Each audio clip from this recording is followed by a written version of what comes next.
ሰላም ሰላም ወዳጆች እንደምን አላችሁ? ዛሬም ደግሞ የ8 ወር ህፃናት ምግብ ቀን 3 ብዬ ይዤ መጥቻለሁኝ።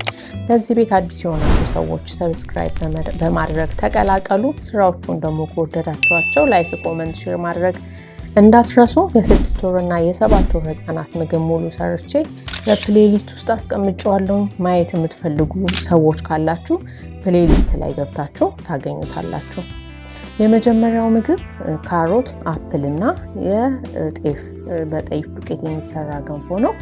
እዚህ ጋር ካሮታችንን በውሃ ነው የምቀቅለው። እዛው ካሮት የምቀቅልበት እቃ ላይ ደግሞ የስቲም እቃዬን አድርጌ ከላይ አፕሉን አደርጋለሁ። አፕሉ ረጅም ሰዓት ለመብሰል ጊዜ ስለማይፈጅ ከካሮቱ ጋር እኩል ስላልሆን በስቲም አድርጌ ከላይ ቀድሜ ማውጣት እችላለሁ። እሱን ጥጄ እዚህ ጋር የጤፍ ዱቄቴን በመበጥበጥ በፈላ ውሃ የጤፍ ዱቄቴን በደንብ እስኪበስል ድረስ ያው ገንፎ እሰራለሁ ማለት ነው።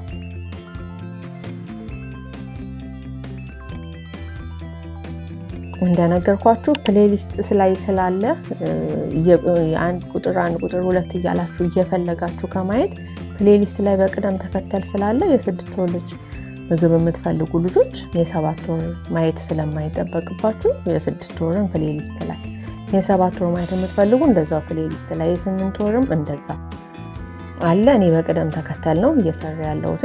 ባያችሁት አጋጣሚ መከታተል ትችላላችሁ እናንተ። እዚህ ጋር ገንፎዬን በደንብ አድርጌ አበስላለሁ። እንደሚታወቀው ከጤፍ ከካሮቱና ከአፕሉ የተለያየ ንጥረ ነገር በውስጡ እናገኛለን።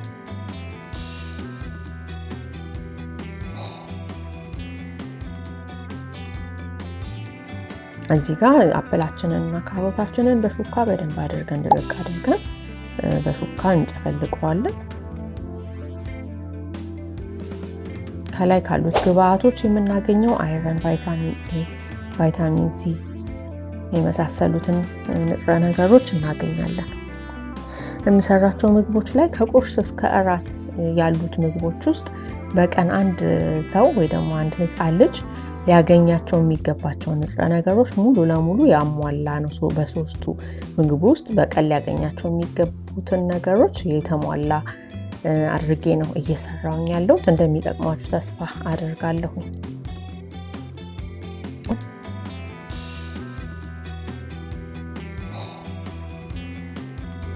ሁለተኛው ምግብ ያሰራሁትን ሽሮ ወጥ በእንጀራ ነው። እዚህ ጋር እኔ ሽንኩርትና ነጭ ሽንኩርት፣ ኦሊቭ ኦይል፣ ሽሮ ብቻ ነው የተጠቀምኩት። በዚህ ላይ ግን ሌላ መጨመር የምትፈልጉት ያለ ግብአት ካለ መጨመር ትችላላችሁ። ምናልባት ቲማቲም ምናምን መጨመር የምትፈልጉ ከሆነ እኔ ግን በዚህ ብቻ ነው የተጠቀምኩትኝ። ሽንኩርቴን አብስዬ ያው የታወቀ ነው የሽሮ አሰራር። ነጭ ሽንኩርትና ኦሊቭ ኦይልን አድርጌ ከዛ ሽሮ ጨምሮ ማብሰል ነው። ያው የሚታወቅ የስራ አይነታችን ስለሆነ እንደሚታወቀው ከነዚህ ግብአቶች ውስጥ ፕሮቲን፣ አይረን፣ ዚንክ፣ ቫይታሚን ቢ እና የመሳሰሉ ንጥረ ነገሮችን እናገኛለን። ከወደዳችሁት የሚሰራውን ነገር ላይክ አድርጉ። ካያችሁት ላይክ ማድረግ አትርሱ። ኮሜንት ማድረግ አትርሱ። ጥያቄ ካላችሁ መጠየቅ ትችላላችሁ። ሌላ ደግሞ እንድሰራ የምትፈልጉት ነገር ካለ ያንንም ኮሜንት ላይ ማስቀመጥ ትችላላችሁ። እዚህ ጋር ሽሮዬ በደንብ እስኪበስል ድረስ በጣም ወፈር ያላለ ያው ለመፈትፈት ለልጆች እንዲመች አድርጌ በዚህ መልኩ ሰርቻለሁ። ይሄንን እንጀራችን ላይ ራስ አድርገን ፈትፍተን እንመግባቸዋለን ማለት ነው።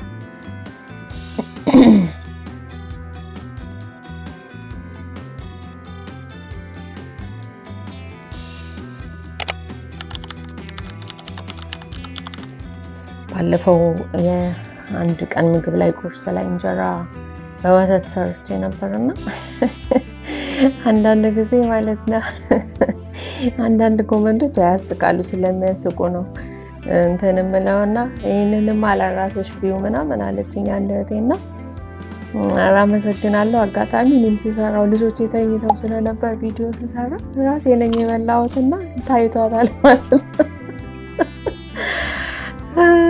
እንዳልኳችሁ በቀን ከጠዋት እስከ ማታ ባሉት በሶስቱ ምግቦች ላይ መገኘት የሚገባቸውን ጠቃሚ ንጥረ ነገር ያሟላ ነገር ነው እየሰራሁኝ ያለሁትና ጠዋት እንጀራ በወተት ብቻ ስለሆነ አነሰ ማለት አይደለም ወይ ደግሞ የሆነ ነገር ጎሎታል ማለት አይደለም። ያንን ለመግለጽ ስለፈለኩ ነው። እንጀራችንን በዚህ መልኩ ፈትፍተን እናበላቸዋለን። ሶስተኛው ለእራት ብዬ ያዘጋጀሁት ዝኩኒና ድንች ነው። ዝኩኒና ድንቻችንን አንድ ጋር አድርገን ወይ በውሃ ያው እኩል ስለሆነ የሚበስሉት ወይ በውሃ እንቀቅለዋለን ወይ በእንፋሎት እናበስላቸዋለን። እሱንም ከበሰለ በኋላ በማንኪያ ማሽ አድርገን ወፈር ያለ ያው እንደ 7 ወርና እንደ 6 ወር ቀጭን ስላልሆነ የምንመገባቸው ወፈር ያለ አድርገን እንመግባቸዋለን ማለት ነው። ከዝኩኒና ከድንችም ደግሞ እንደ ካርቦሃይድሬት፣ ፖታሲየም፣ ቫይታሚን ሲ፣ ማግኒዥየም የመሳሰሉ ንጥረ ነገሮችን እናገኛለን። በተቻለን አቅማችን በፈቀደ ልጆቻችንን የተመጣጠነ ምግብ እየመገብን ሆድ ከመሙላት ባለፈ የተመጣጠነ ነገር ለሰውነት የሚጠቅም ነገር እየመገብን ብናሳድግ መልካም ነው። አቅማችን በፈቀደው መጠን ማለት ነውና ለዛሬ ሶስተኛው እራት የሰራሁት ይሄንን ይመስላል። የሚቀጥለው ደግሞ ቁጥር 4 ቀጥላለሁ። ብዙ ሰዎች ብዙ ጥያቄ እየጠየቃችሁኝ ነው። የምግብ ቤት የትምህርት ቤት ምሳቃ ምናምን እያላችሁና ቪዲዮ ውስጥ የተሰሩ አሉ። ሌላውን ይዤ እስከመጣ ድረስ የተሰሩትን ማየት ትችላላችሁ። ፕሌሊስት ላይ ሁሉንም ስላስቀመጥኩት ቀለል ብሎ የምሳቃ ምናምንም ታገኛላችሁ። በሚቀጥለው በሌላ ቪዲዮ እመጣለሁ። እስከዛ ድረስ ሰላም ሁኑ። ከወደዳችሁት ላይክ፣ ኮሜንት፣ ሼር አድርጉ። ተባረኩ።